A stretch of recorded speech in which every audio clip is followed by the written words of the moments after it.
Have you ever sent a message and then immediately opened it again? Not because you forgot what you wrote, but because suddenly every word looks different. Was that too blunt? Should I have added an emoji? Why did I say it like that? And then you start doing something strange. You begin reading your own message through their eyes. And somehow the message that felt normal 10 seconds ago now feels risky. If you've ever done this, you're not weird.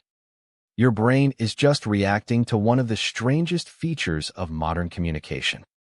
Because texting does something to your mind that conversations never did before. And once you see it, you'll notice it every time you open your phone. Think about what happens in a normal conversation. You hear someone's voice. You see their facial expression. You notice their tone. All of these tiny signals reassure your brain.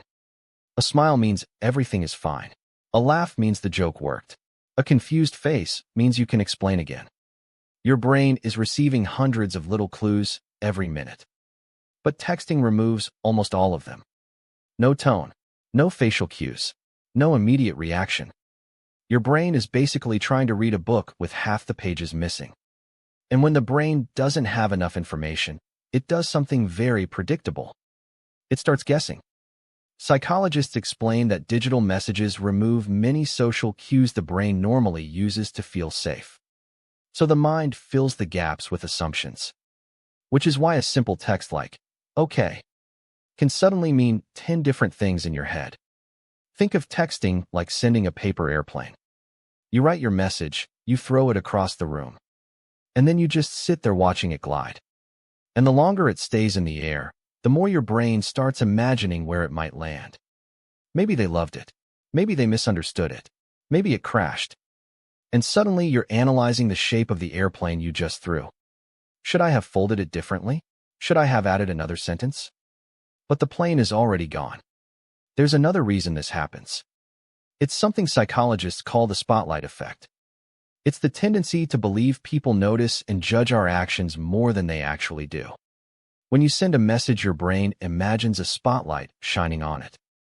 You assume the other person is carefully analyzing every word. But here's the strange truth. Most people read your message the same way you read most messages. Quickly, casually, and then they move on.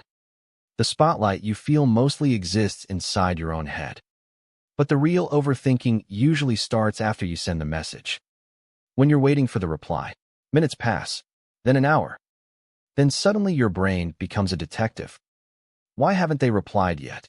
Are they busy? Did I say something wrong?